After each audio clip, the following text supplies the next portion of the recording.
el manejo del tiempo, digamos, lo que intento es no manejarlo. Creo que el intento de manejar el tiempo es una ficción que nos creímos en algún momento y que cuando uno tiene un trabajo, un hogar, se quiere dedicar al arte y aparte está criando a una niña, no es posible, digamos, distribuirlo como una rutina, decir de tal hora a tal hora voy a dedicarme.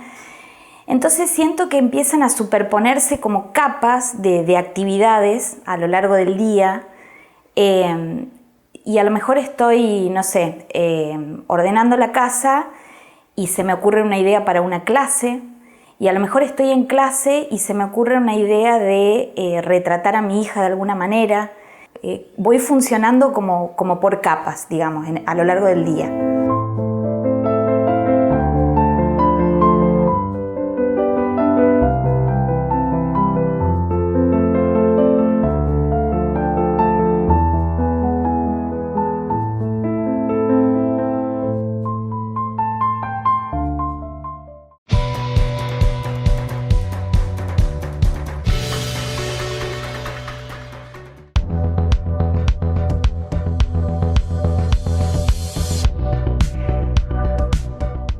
Yo estudié grabado como disciplina base, aunque también en mi carrera tuve como un ciclo básico de dibujo, que el dibujo en realidad atraviesa, si hablamos desde el punto de vista académico, todas las disciplinas de las artes visuales. Hice durante muchísimo tiempo, incluso tuvimos varios años, un colectivo de grabado, un grupo de grabado, que fue Contraprueba, que trabajamos muchísimo, hicimos muchísima producción en grabado, porque justamente necesita un armado y una infraestructura de taller y de materiales que no es como el dibujo, me pongo en un ratito, o la pintura. Estoy como bastante, no desligada del grabado, sino que no lo tengo como condición, no es la condición de mi producción. Entonces, si la creación es intervenir un objeto, lo hago. Si la creación es escribir un texto que me surge, lo hago. Digamos que el grabado no me limita, es una herramienta más.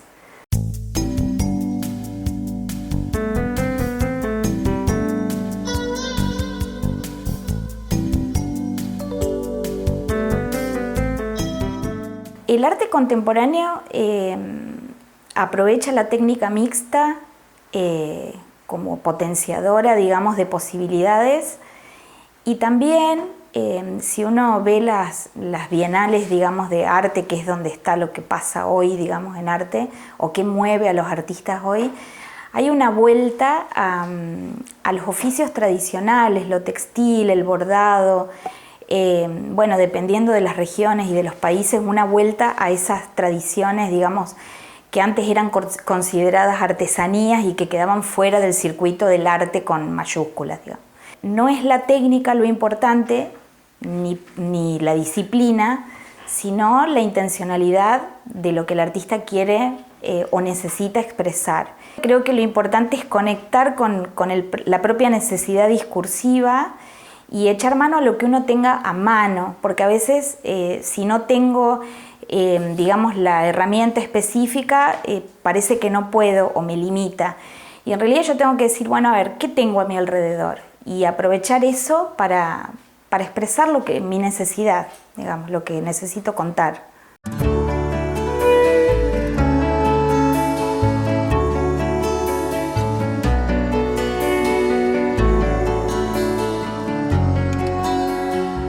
Hay un cambio de paradigma, digamos, en los materiales, y si volvemos específicamente al grabado, en un momento se empezó a dar cuenta de que la obra gráfica, que es en papel, se deterioraba muy rápido por el tema de la composición química de los papeles.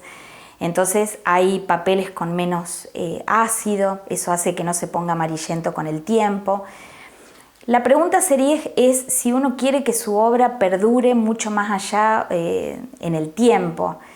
¿Y por qué no sumar interés a la obra con el deterioro a través del tiempo, con el devenir de lo que le va sucediendo a la obra a través del tiempo, que es un poco lo que nos pasa a nosotros?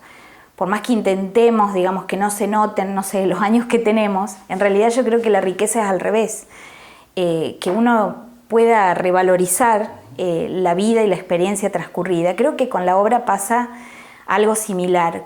Sí, en grabado hay un cambio muy grande que yo lo aplico sobre todo en mis clases, y que es pensar en la sustentabilidad de los materiales que se utilizan.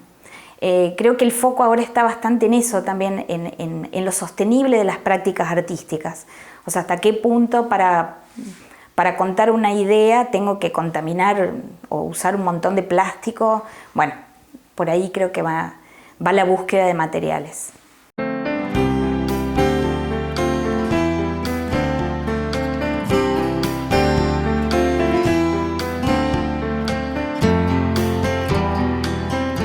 En mis clases, cada vez más el hincapié está puesto en que los estudiantes puedan conectar con su propio deseo, con un deseo genuino narrativo, ¿sí? de lo que les preocupa o de lo que les ocupa, y desde dónde contarlo desde un modo consciente. Y eso es lo que más cuesta, conectar con el propio deseo o necesidad, porque vivimos en una sociedad que nos va, digamos, creando necesidades que ni siquiera sabíamos que teníamos, ¿sí? Y como recurso pedagógico, te diría que lo que aplico es la insistencia. No la insistencia de la presión, sino la insistencia del acompañar, brindando opciones. Bueno, si con esta opción no se pudo, vamos con otra, y vamos con otra, y en algún momento se puede. En la época en la que yo estudié, incluso cuando recién se recibe, viene a dar clase con las ideas que trae de la época de estudiante, parecía que el estilo de un artista o el estilo artístico era algo que había que perseguir hasta encontrarlo, y que tenía que ser muy diferente al resto. Y después de 26 años de docencia, de ser testigo de procesos, de cómo los estudiantes van desarrollando su potencial expresivo y artístico, yo no estoy segura, el estilo viene con uno. No es una búsqueda consciente. Uno tiene un estilo, como tiene un estilo de vida sin proponérselo, tal vez, sin hacerlo tan consciente, también tiene un estilo expresivo, un estilo en el manejo de los materiales, un estilo para contar lo que quiere contar.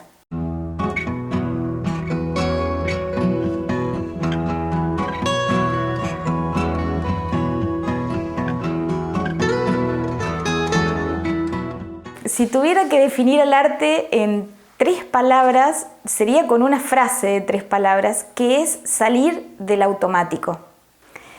Estoy convencida que la potencia del arte hoy tiene que ver con, ya sea como uno como creador o como espectador de la obra de otro, poder salir del modo automático en el que estamos viviendo, en el que nos pasan un montón de cosas alrededor y no las podemos percibir. Entonces eso es una llave para que nos abre una gran puerta para salir del modo automático, que creo que es algo que nos complica bastante la vida hoy en día. Uno sabe que las imágenes o las producciones en artes visuales o en todos los lenguajes artísticos en general tienen potencialmente la intención de llegar a otros. Uno lo sabe como teoría o como idea, pero al momento de tener una muestra colgada o expuesta y el público que empieza a recorrerla se acerca y te comenta ideas que ni siquiera vos mismo sabías que estaban ahí, no sabías que las habías puesto o ni siquiera las pusiste, te das cuenta que realmente la obra se completa con la mirada del otro, que no tiene mucho sentido si no hay un otro que se acerca y que se toma el tiempo de observar y completarla, ¿sí? como idea, como concepto. Si yo tuviera que quedarme con una muestra de las que he hecho, elegiría la que se llamó Recorridos Inesperados, que fue una muestra colectiva, varias muestras en simultáneo que organizamos con el colectivo Contraprueba Club de Grabado. Fue muy, muy trascendental. Ahí yo comprendí la fuerza y la trascendencia que puede tomar el trabajo colectivo, el trabajo grupal, la fuerza de colaborar en una idea en común. Fue muy movilizadora esa experiencia, porque realmente tuvo una relevancia impresionante.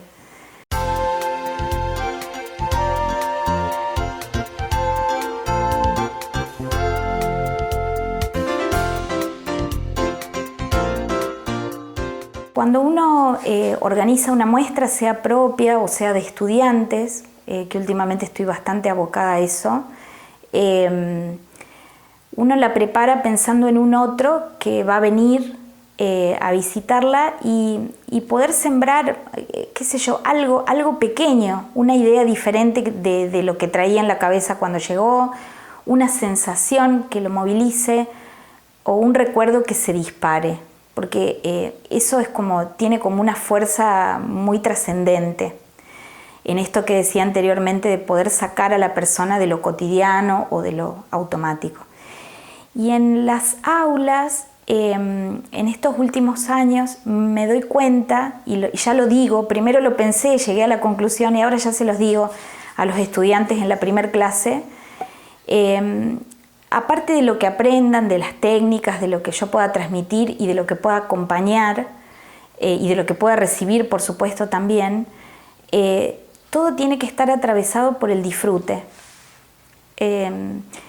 Si no hay un disfrute en lo que uno hace, en lo que uno transmite, en lo que uno transita en lo cotidiano, sea docencia, sea arte o sea la vida cotidiana, estamos complicados en encontrarle el sentido a hacer las cosas, ¿no? Yo creo que el disfrute tiene que atravesar toda práctica.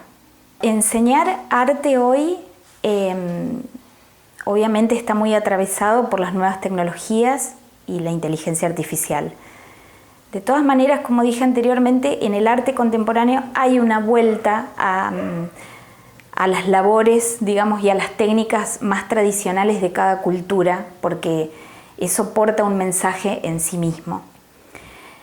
De todas maneras, tanto lo digital como la inteligencia artificial son herramientas, como han sido muchas otras que en principio aparecían y amenazaban. El arte nunca lo borró, ni la fotografía, ni ningún avance tecnológico. Hizo que el arte fuera mutando. Bueno, creo que estamos en ese proceso, en mutar. La IA es una herramienta a la cual uno le puede preguntar que le haga clínica de obra, por ejemplo, o que le tire opciones visuales o curaduría de tal o cual cosa. El único peligro es uno no tener claro lo que quiere, digamos. El resto es una herramienta, con sus limitaciones. Por eso digo, el único peligro es uno si no sabe realmente lo que quiere o lo que busca. Pero es una herramienta útil para la creación.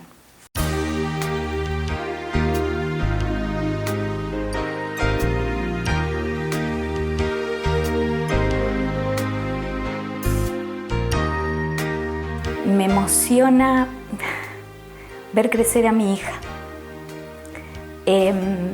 Por eso, en la primera pregunta que hablábamos de cómo distribuyo el tiempo, últimamente no me he apartado tiempo, digamos, como para una creación artística en sí misma, sino que verla crecer e intentar registrar de alguna manera, capturar de alguna manera algo de ese paso fugaz del tiempo y de la vida. Es lo que me motiva y me emociona y es lo que, si lo conceptualizo, es mi práctica artística hoy.